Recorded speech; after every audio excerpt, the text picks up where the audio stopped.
یہ آیت جو کہ غیر معروف یا بعض فقہا کے مطابق آیت الکرسی کا ہی حصہ ہے یہ آیت اور اس سے اگلی آیت۔ یہ آیت بڑی ہی جڑی ہوئی ہے پچھلی آیت کے ساتھ، اور اس میں دین کا ایک بنیادی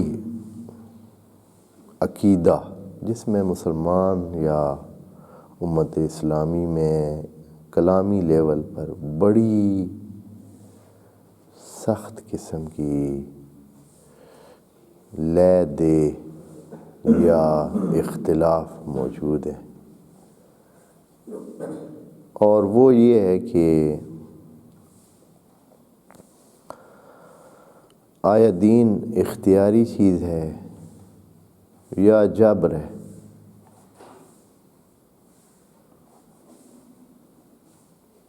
یعنی انسانوں کو اختیار ہے کہ وہ دین اپنائے یا نہ اپنائے، دیندار بنے یا نہ بنے، یا یہ ہے کہ نہیں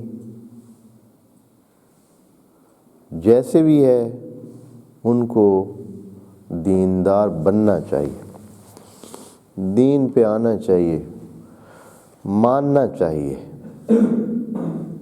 عقلی طور پر نہیں، عقلی طور پر تو ویسے ماننا چاہیے، وہ تو اپنی جگہ، اس کی بات نہیں ہے، جبری طور پر زور پر ان کو منوانا چاہیے۔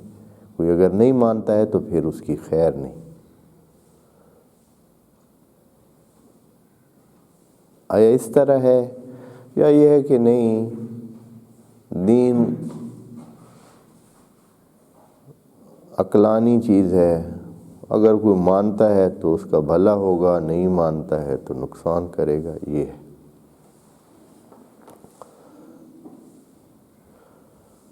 کلام میں، علم کلام میں دو طبقے ہو گئے۔ وعلیکم السلام۔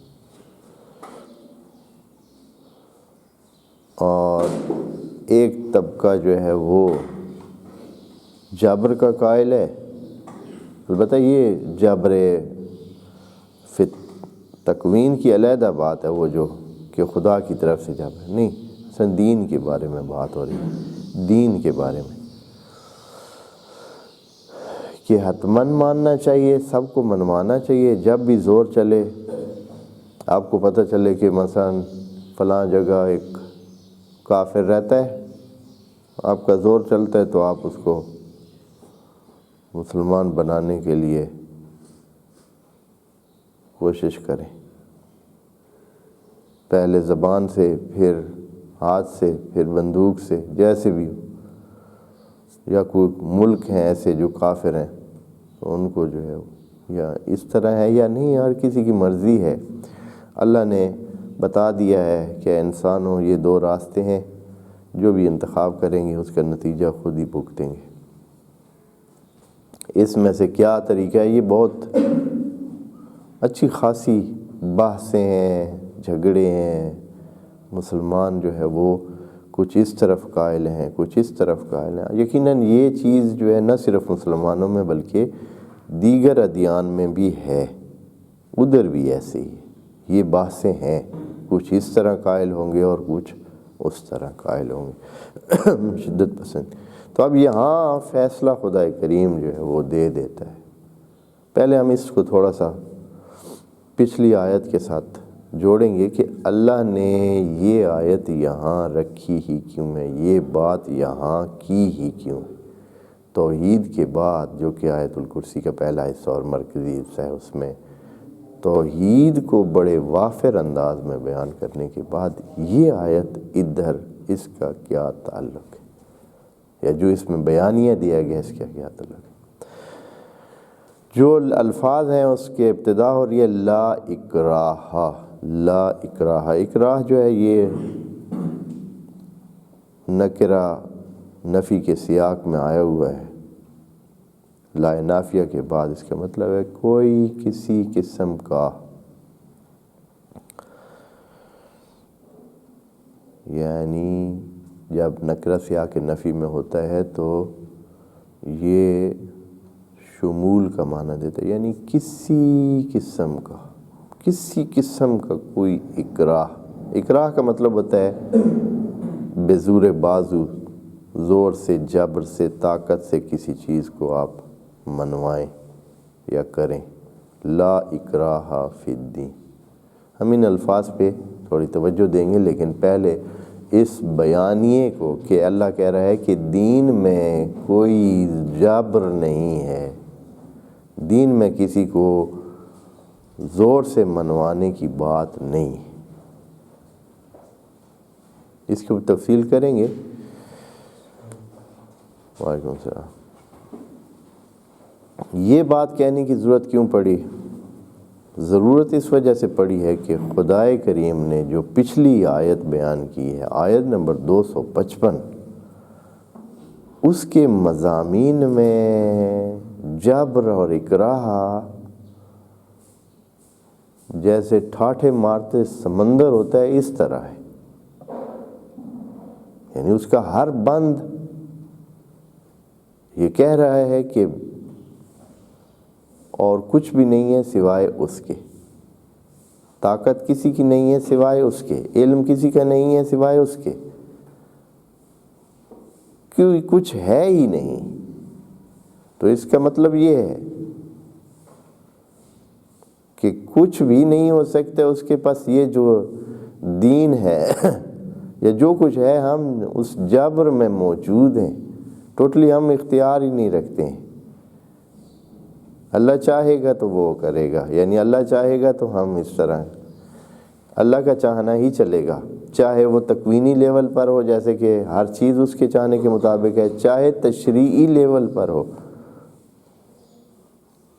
تشریعی لیول پر بھی اس کا چاہنا چلے گا، اس لیے کہ وَلَا يُحِيطُونَ بِشَيْءٍ مِّنْ عِلْمِهِ، وہ بتائے گا تو ہم جانیں گے، نہیں بتائے گا تو جانیں گے نہیں۔ مَن يَشْفَعُ مَن ذَا الَّذِي يَشْفَعُ عِندَهُ إِلَّا بِإِذْنِهِ، کوئی چیز ہو ہی نہیں سکتی ہے جب تک کہ وہ نہ چاہے یا وہ نہ کرے، نہ ہونے دے۔ لہو ما فی السماوات و ما فی الارض، ہمارے پاس ہے ہی نہیں، ہم کر ہی نہیں سکتے ہیں، ہم کیا کر سکتے ہیں؟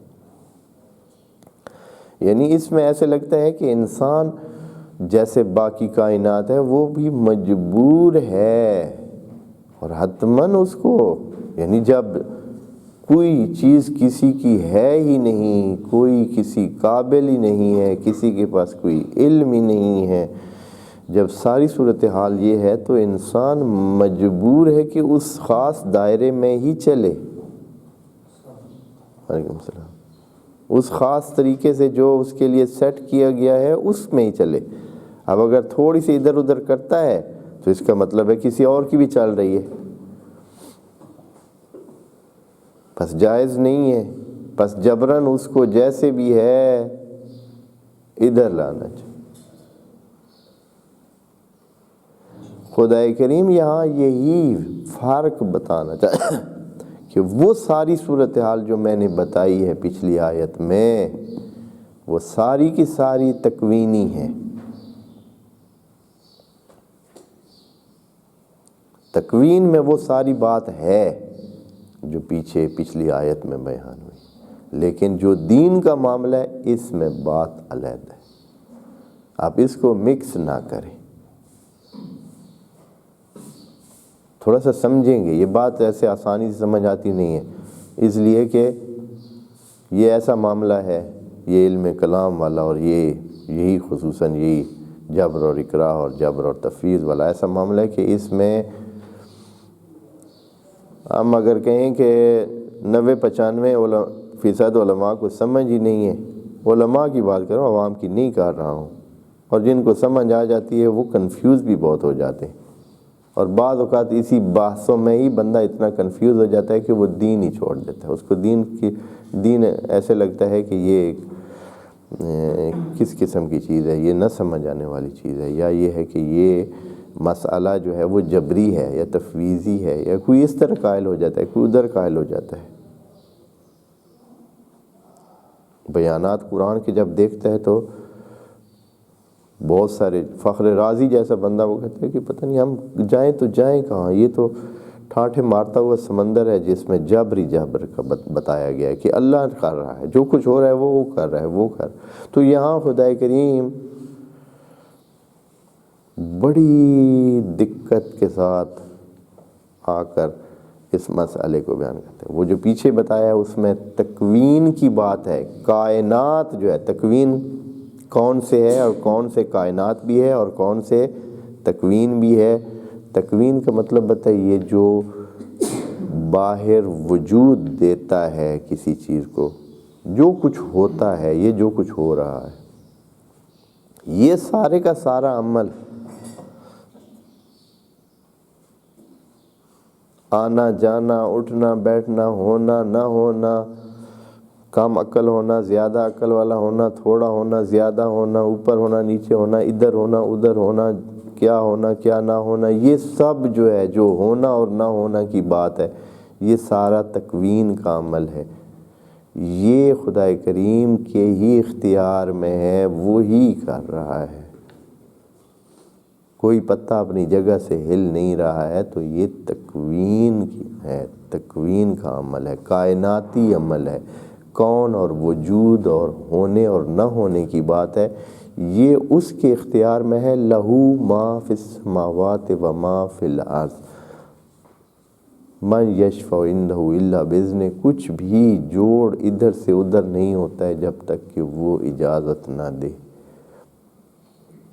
اور اس ساتھ ہی اس میں ولا یحیطون بشیء من علمہ، کہ اس کے علم کا ایک ذرہ بھی کسی کے پاس نہیں ہے سوائے وہ جو کچھ وہ چاہے. بس انسانوں کو ان کے تمام اعمال میں یا ان کی تمام جو آس پاس میں چیزیں موجود ہیں، مخلوق موجود ہے، ان میں خدا کریم نے یہ کہہ دیا کہ کوئی کچھ بھی کارگر نہیں ہے. جو کچھ ہو رہا ہے وہ اس کی طاقت سے، اس کی تدبیر سے ہو رہا ہے. پھر اے اللہ، پھر ہم بھی اسی سارے مجموعے میں موجود ہیں اور ہم بھی مجبور ہیں. بس ہم اٹھتے ہیں تو تیرے مجبور کرنے، تیرے کرنے پر اٹھتے ہیں،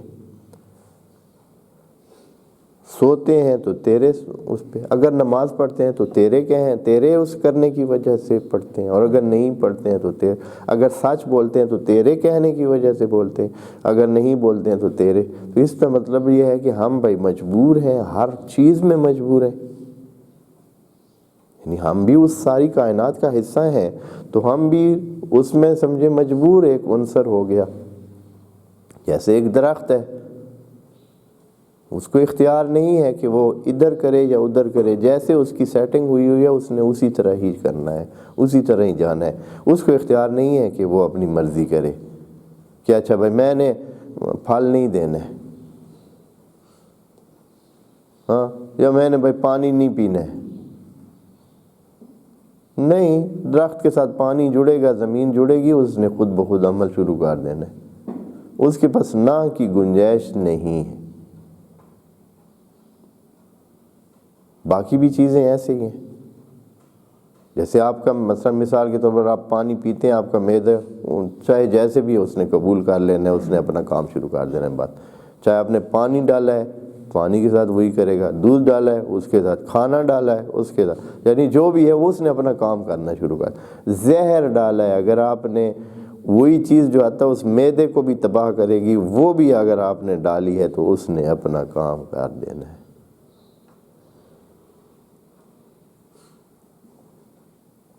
وہ مجبور ہے، وہ تکوینی عمل میں موجود ہے، اس کو خدا کریم نے اس پہ سیٹ کیا، وہ اسی طرح اس نے کرنا ہے. آیا ہم انسان اس سارے مجموعے میں، اس سارے لہو ما فی السماوات و ما فی الارض میں ہم بھی اسی طرح ہی ہیں؟ یہاں خدا کریم کو وضاحت دینی پڑی کہ نہیں، تمہارا جو فیزیائی، جو تمہارا وجودی حصہ ہے وہ کائناتی عمل کے تحت ہے.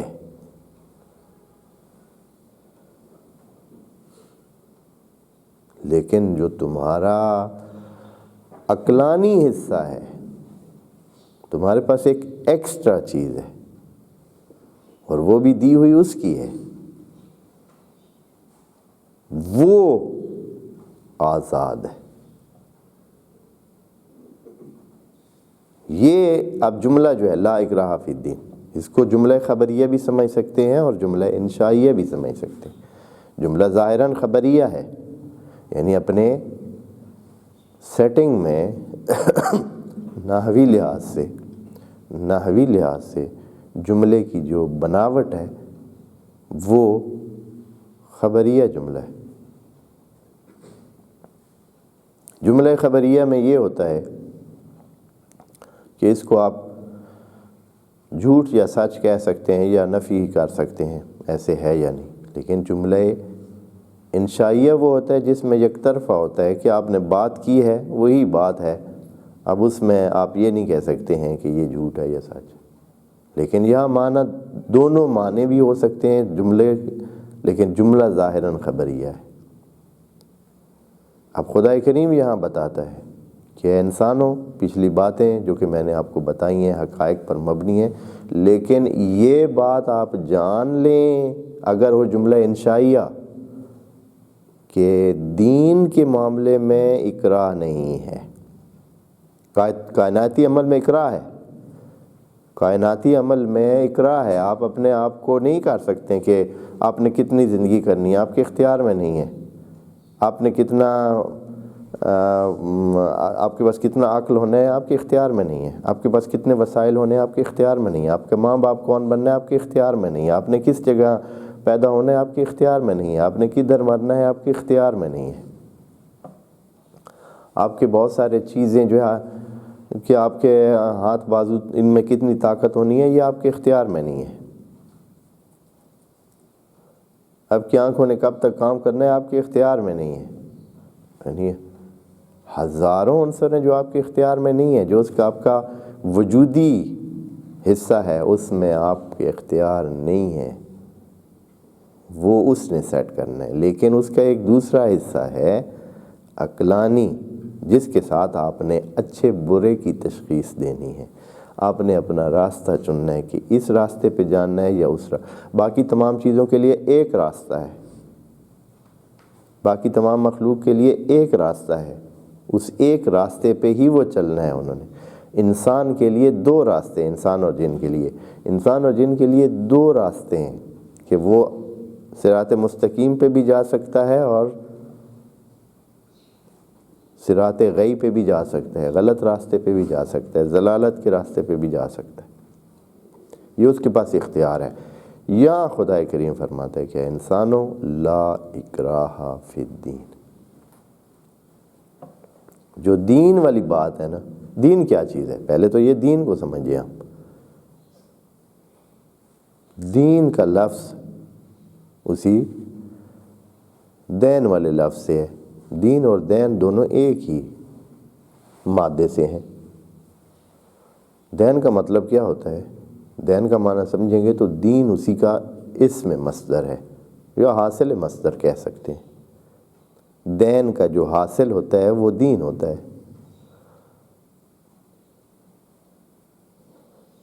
دین کیا چیز ہوتی ہے؟ دین یہ ہوتی ہے کہ آپ کسی دوسرے فرد سے کسی معاملے میں ذمہ داری لے لیتے ہیں، کسی بھی وجہ سے آپ دوسرے کی ذمہ داری، کسی بھی ذمہ داری میں آ جاتے ہیں تو آپ اس کے دیندار ہو جاتے ہیں، آپ کا اور اس کے درمیان دین واقع ہو جاتا ہے۔ یعنی ایک معاہدہ جس میں کچھ لینا اور کچھ دینا ہوتا ہے، لیکن ہوتا بعد کے لیے، یعنی آگے ایک ٹائم کے لیے یہ کام چلنا ہے۔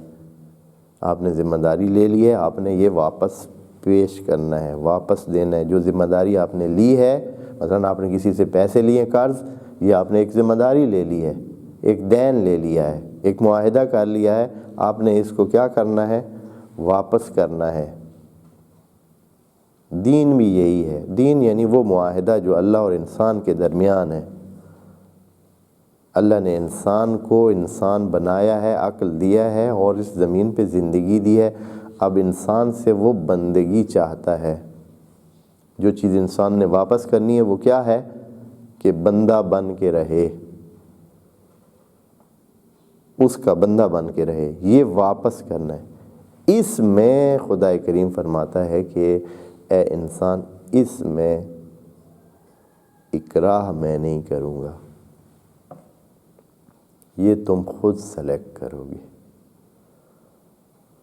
تمہیں دینے میں، تمہیں زندگی دینے میں، تمہیں ساری باقی چیزیں میں جو کہ تمہارے آس پاس میں موجود ہیں، اس میں میرا عمل چلے گا، لیکن جب جو کچھ تمہیں مل چکا ہے اس کے استعمال میں تیرا عمل چلے گا، تیرا حکم چلے گا۔ جو میں نے دیا ہے وہ میں نے سلیکٹ کرنا ہے، کتنا دینا ہے، کیا دینا ہے، کیا کچھ ہے، لیکن جو کچھ تیرے اختیار میں دے دیا ہے، اب تو نے اس کو میری بندگی کے لیے استعمال کرنا ہے۔ اب یہ مرضی ہے تیری کہ تو اس کو میری بندگی کی طرف لے آ، میری بندگی میں استعمال کر یا نہ کر۔ لیکن ایک بات ہے، ہر ایک کے نتائج ہیں وہ میں بتلائے دیتا ہوں، تمہیں پتہ نہیں ہے لیکن میں تمہیں بتا دیتا ہوں کہ یہ راستہ جاؤ گے تو اس کا نتیجہ یہ ہوگا، وہ راستہ جاؤ گے تو اس کا نتیجہ وہ ہوگا۔ ہے تمہاری آزادی، آزادی کتنی ہے؟ دین میں آزادی ہے، تکوین میں آزادی نہیں ہے۔ یہ نہیں کہ آپ جو چاہیں گے کہ بھائی اچھا میں یہ چاہتا ہوں وہی کر سکیں گے، نہیں، جو ہے آپ کے اختیار میں اس دائرے میں آپ جو کچھ کرنا چاہتے ہیں کریں۔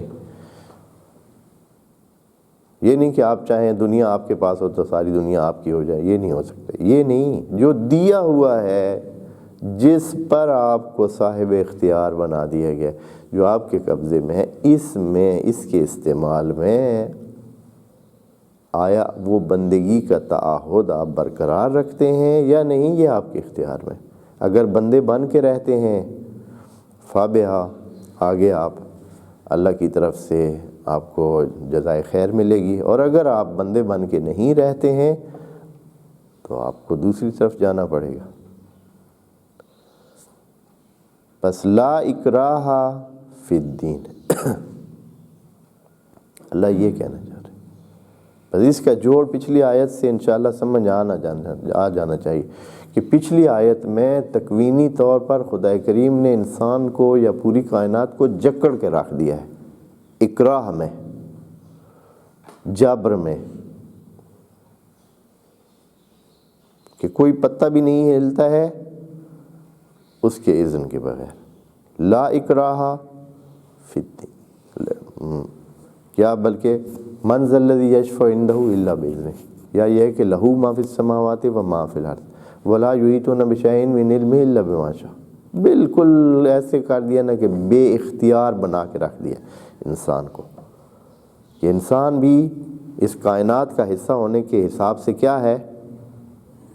بے اختیار ہے، لیکن یہ جسمانی طور پر بے اختیار ہے، تکوینی طور پر بے اختیار ہے، لیکن جو مسئلہ ہے دین کا وہاں نہیں۔